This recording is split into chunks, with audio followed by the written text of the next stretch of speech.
Hey all, I have a question for you. How many fundraisers have you been invited to in the last year? And how many have you actually gone to? Well, we all know what fundraisers entail, right? You get dressed up, you go to a hotel, you sit at a table with people you may or may not know. Sometimes you bid too low on silent auction things, and then sometimes, according to your husband, you bid too high on live auction things. Well, I actually think those events are great. I go to a lot of them and I plan a lot of them, but I know you like giving back just like I do, and so I want to give you some fun and unique ways that you can fundraise on your own at your home. So I'm going to give you some tips to help you get a fundraiser going at your home. Maybe funds, you may be collecting items that a charity needs, and you may be saying, how can I do this? I'm not an event planner. I don't know anything about that.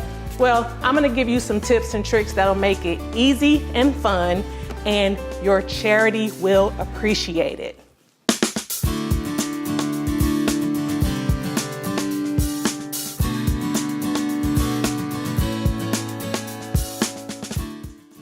Step 1, choose your charity or cause. Now, you know you want to do something great for the community, but what is it that you want to do? Well, there are dozens of local charities that do great things in the community. And also think outside the box a little bit. Maybe there's a nursing home close to you that could use some help. Maybe there's a friend who has a sick relative that can use something. If it's a local charity or even a state or national charity, give them a call and ask them about their specific needs. Sometimes they'll have it on their website, but if they don't, make sure you give them a ring, find out exactly what they need, and then you can incorporate that into your fun and unique fundraising idea. Step 2, figure out the kind of event that you want to have. Do you want to have a weekday dinner? Do you want to do a cocktail hour? Do you want to do a Saturday morning brunch? Figure out the time that works best for you and your friends and go with that so you can get a really good turnout to your event. You also need to figure out the type of fundraiser that you want to do. You can do a toy drive, you can do a diaper drive, which is what I'm going to be doing. You can collect baby shower items. You can do a winter clothing drive for some of the homeless shelters, or you can do a food drive for your local food bank. Just get together with your friends and narrow it down, figure out what'll get the best response from them, and go with that. Step 3, choose a theme. Now this is totally optional, but I just happen to be a real sucker for a theme. So I'm gonna base this diaper drive on my favorite snack, and that is popcorn. I love fresh popcorn, and I just happen to know the owner of a local gourmet popcorn company, GoPo, Brooke. Brooke will be stopping by later to deliver us some fresh flavored popcorn. So for this, we're gonna call it popcorn, pearls, and Prosecco. So we'll have a Prosecco-based drink, we'll have our popcorn bar, and everybody can wear pearls. How much fun is this gonna be? So we talked about how there is an endless amount of things that you can do, but we decided today to go with Prosecco, popcorn, and pearls.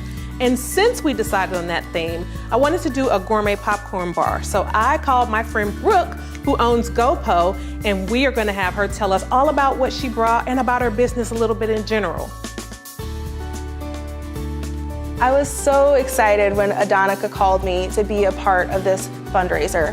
Events are my favorite part of the business, and so when she called me with this awesome theme, I thought popcorn bar right away. Today I brought 3 different flavors. I brought our dark chocolate sea salt. It is dark chocolate, another chocolate, and 2 different kinds of sea salt and 2 different cocoa powders in this flavor. This is our half caramel popcorn. We use a little bit less than traditional companies on our caramel. It gives the caramel a more crisp taste and no aftertaste, which is something I love about this flavor. The last flavor that we have today is our snapped cheddar popcorn. It's a popcorn that is completely unique to our business. It is a cheddar popcorn with a sweet local logboat snapper glaze. And then I also, to tie it all together, brought this hand-painted sign painted by a local artist. It really ties everything together and makes the guests feel like they're doing something truly special. Something that's really neat about a popcorn bar is that a little goes a long way. So, you know, you're used to eating tubs at the movie theater of popcorn, but with our product, the popcorn is very rich. It's got a butter base, real vanilla, real chocolate, and so 1 cup is enough for 1 guest. And it will give them a lot to talk about during the event, and even up to weeks after. People will still be talking about the popcorn bar. We run about 5 to 9 flavors every week at our stores. You can come in and pick up a bag. But if you're running an event, we have done events everywhere from 10 people to 800 people, and we can help you with that. So we also do a lot of work with Mizzou. And so for a Mizzou event, you could mix these together and we get our black and gold popcorn. So we've also done a lot of baby showers where you could order pink or blue popcorn. It's a white chocolate popcorn, tinted the color with a little bit of salt, and it is fantastic. We also do graduations where we could tint the color to fit your child's school. Whatever you can think of, we can do it. So our signature drink for today's event is gonna be a Prosecco Raspberry Bellini. Sounds yummy, doesn't it? Well, it's easy to make, and I'm gonna show you how. You're gonna take a bottle of Prosecco and open it. And here's a tip about opening any bottle that's sparkling.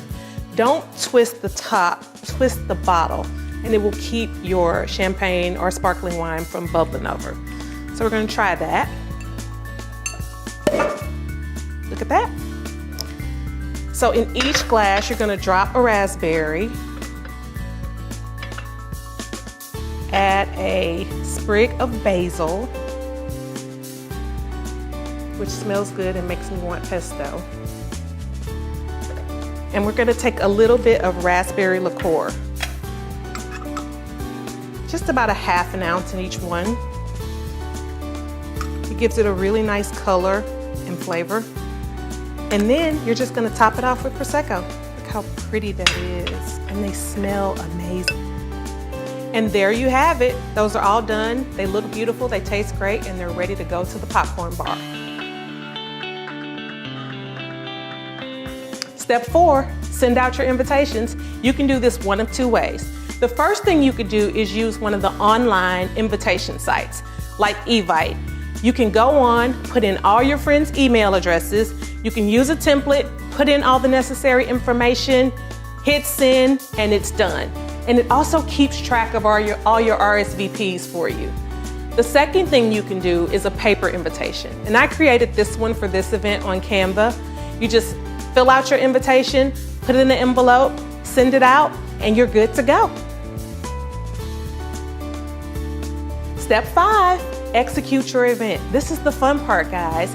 Set up all your food, your drinks, and any decor you're planning. And don't forget to set up an area, especially for your donations. For me, I just have a small basket that I'm gonna use for anybody who brings a monetary donation. And you also wanna have a bin for anybody who's bringing any kind of supplies. They can just drop them right in the bin. You can put the top on and take that straight over to your charity. I made this sign for my donation area that just says thank you very much for your donation. I also made this on Canva to coordinate with the invitation that I sent out. So this part, like I said, is the most exciting part. Your friends will love coming to this really casual fundraiser. They'll love getting together, and your charity will be so thankful that you guys have all these wonderful donations for them. So cheers, guys, let's party. So now you have the steps. It's time for you to get busy planning your own fundraiser. If you do, will you please take the time to drop in the comments what your theme is, what charity you're collecting stuff for. I would really love to hear it. I might even steal some of your ideas. I would love to be inspired by you. So I want to say thank you to Brooke with GoPo for stopping by and bringing us that wonderful popcorn bar. And thank you for watching. If you like it, give it a thumbs up and subscribe so you can keep up with all our latest Coleman connections.